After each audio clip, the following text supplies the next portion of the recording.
Avant de vous parler de Romulus et Rémus, répondons aux questions de la dernière fois. Quel adjectif français vient du nom été, aestas en latin? Alors? Estival. Un temps estival, par exemple. Ça veut dire un temps comme on peut en avoir en été.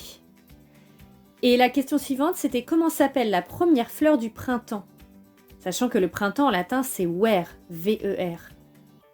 C'est plus dur ça, mais si quelques-uns sont un peu calés en botanique, ils auront reconnu la primevère, c'est-à-dire la première fleur du printemps. Ah, et il y avait une autre question aussi, à propos du célèbre personnage historique qui prétend descendre de Vénus et d'Énée par son fils Iule. Iule, Jules? Ouais, c'est ça. Jules César, bien sûr. Vous l'avez reconnu. Alors, parlons aujourd'hui de Romulus et Rémus. Ascagne, le fils d'Énée, a créé la ville d'Albe. Ascagne, c'est celui que les Romains appellent Iule. Puis plusieurs générations se sont succédées. C'est finalement le roi Numitor qui régnait sur la ville d'Albe. Jusqu'à ce que son frère Amulius, jaloux, décide de s'emparer du pouvoir. Il détrône Numitor, tue ses héritiers mâles et fait en sorte que sa fille unique, Rhea Silvia, devienne prêtresse de Vesta. Il la condamne ainsi à ne jamais se marier et en principe à ne pas avoir d'enfants. Or, Rhea Silvia est séduite par le dieu Mars et met au monde des jumeaux, Romulus et Rémus. Amulius les fait abandonner dans un panier sur un fleuve, le Tibre, espérant qu'ils ne survivront pas. Mais cette corbeille échoue intacte sur une rive, au pied du mont Palatin. C'est alors qu'une louve réchauffe puis nourrit les bébés. Ils sont par la suite recueillis par le berger Faustulus. Devenus grands, les jumeaux découvrent leurs origines et réussissent à rétablir sur le trône leur grand-père Numitor. Ensuite, ils décident de fonder, là où ils ont été retrouvés, leur propre cité. Mais qui aura l'honneur de lui donner son nom? Les frères décident de faire confiance aux signes donnés par les dieux, les augures. Ce sont les vols des oiseaux, les auspices, qui désigneront le vainqueur. Rémus voit des oiseaux le premier, mais Romulus en voit davantage. C'est lui qui semble donc désigné. Il trace sur le Palatin un sillon censé délimiter sa nouvelle cité. Rémus, jaloux, franchit cette frontière symbolique. Furieux de ce défi, Romulus tue son frère. Par la suite, il nomme sa cité Rome. Rome sera d'abord habitée par des bergers et des hors-la-loi. Mais pour qu'elle puisse prospérer, il lui faut des femmes. Les Romains s'emparent alors des filles et des épouses de leurs voisins, les Sabins. Ces derniers veulent attaquer la nouvelle ville. Tarpeia, une jeune prêtresse, trahit les Romains en laissant ses ennemis entrer dans Rome. Châtiée pour cette trahison, elle finit écrasée sous les boucliers sabins. Or, les femmes sabines refusent de voir les hommes romains ou sabins qu'elles aiment s'entretuer. Elles s'interposent donc et les deux peuples se réconcilient. Dès lors, Rome commence à devenir une grande cité. Avez-vous déjà entendu parler de l'expression « la roche tarpéienne est proche du Capitole » ?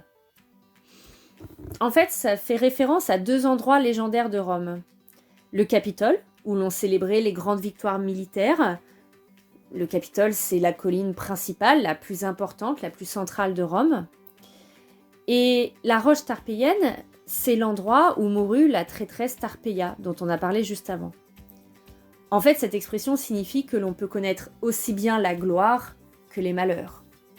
En gros, que la chance peut vite tourner. Et à propos de Romulus et Rémus, qui se sont disputés la ville à tel point que Romulus a tué son frère Rémus, pensez-vous que des frères sont obligatoirement des amis ? Lorsque l'on dit de quelqu'un qu'il est comme un frère, cela signifie que l'on s'entend parfaitement avec cette personne. Cependant, les exemples de frères ennemis ne manquent pas dans la littérature comme dans l'histoire. Et dans la vie, c'est comment ? Prenons un exemple. Guillaume et Théo sont deux frères qui n'ont que 2 ans d'écart. Ils fréquentent le même collège, mais n'ont pas le même caractère, ni les mêmes camarades. Il leur arrive fréquemment de se disputer pour des broutilles. Ils s'accusent mutuellement de se voler des objets ou de mal se comporter. Ils se conduisent plus comme des rivaux que comme des amis. Leur mésentente crée une mauvaise ambiance à la maison, ce qui n'est agréable pour aucun des deux. Ces deux frères aux personnalités si différentes ne peuvent pas se forcer à être complices s'ils n'ont aucune affinité. En effet, appartenir à une même famille ne signifie pas obligatoirement se ressembler physiquement ou moralement. En fait, les rapports familiaux dépendent du caractère de chacun et des circonstances familiales. Si Guillaume et Théo ne savent pas être des amis, ils peuvent cependant faire des efforts pour ne pas se comporter en ennemis. Souvent, la bonne entente naît avec le temps, quand chacun a pu trouver sa juste place dans la vie. Et avant de vous parler des 7 rois de Rome, juste 2 petites expressions inspirées de la divination antique que je vous demande de compléter. Les 2 expressions veulent dire la même chose. Elles veulent dire se présenter de manière très favorable. Se présenter de manière très favorable. La première expression, c'est être de bonne... Et il manque un mot. Un mot qui commence par un A. Être de bonne...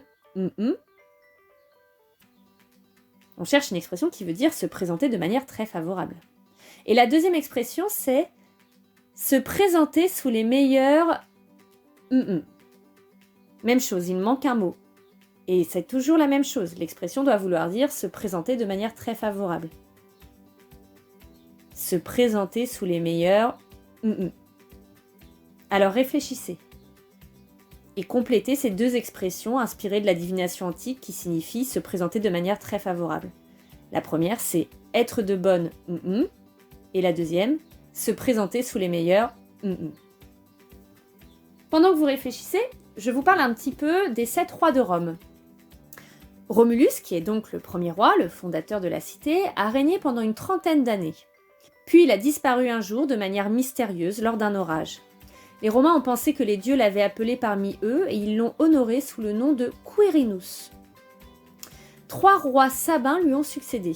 Le premier, Numa Pompilius, est célèbre pour sa grande sagesse et son respect de la religion. Il disait s'entretenir régulièrement avec une nymphe nommée Égérie, qui le conseillait pour sa politique. À sa mort, Tullus Hostilius a pris sa succession. Mais il n'a pas su conserver la paix. Une guerre a opposé les habitants de Rome et ceux d'Albe. Finalement, chaque cité a désigné 3 représentants chargés d'un dernier combat pour remporter la victoire. Les Horaces chez les Romains et les Curiaces chez les Albains. Les Horaces ont gagné et Albe, qui a tenté de se révolter, a fini rasé par ses ennemis. Le 3e roi sabin, Ancus Martius, a repris la tradition de paix de Numa et s'est illustré comme un bâtisseur. Il a notamment édifié le port de Rome, Ostie. Il a aussi étendu le territoire romain. Par la suite, Rome fut gouvernée par des rois étrusques qui ont réalisé d'importants travaux. Le premier d'entre eux, Tarquin l'Ancien, a fait construire le grand égout de Rome. Il a aussi fait aménager le Forum, la grande place publique de Rome, et le Circus Maximus. Circus Maximus, le grand cirque, qui était destiné au spectacle, aux courses de chars. Son successeur Servius Tullius a organisé la vie politique romaine et fait ériger un grand mur de défense autour des 7 collines. Mais le dernier roi a provoqué la fin de la royauté à Rome. Il s'est montré si cruel qu'il a été appelé Tarquin le Superbe. Superbus en latin, ça veut dire orgueilleux. Ses crimes et ceux de sa famille ont entraîné sa chute. Les Tarquins ont fini par être chassés de Rome par un certain Iunius Brutus, dit Brutus l'Ancien. Dès lors, les Romains ont rejeté l'idée de la royauté et Rome est devenue une république. La nymphe Égérie, celle qui conseillait Numa Pompilius, a donné son nom à un mot, le mot Égérie. Égérie, ça désigne aujourd'hui une inspiratrice, une conseillère, en particulier pour les hommes politiques. En fait, le roi Numa Pompilius prétendait qu'il rencontrait Égérie dans les bois et que ça l'inspirait pour prendre ses décisions, pour décider des lois. Et la question qu'on pourrait se poser, c'est est-ce que l'exercice du pouvoir autorise tous les actes ?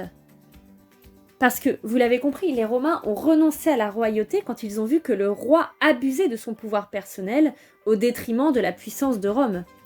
Les Romains ont donc préféré d'autres modes de gouvernement qui leur semblaient plus conformes au bien commun, sans pour autant laisser tout le pouvoir au peuple.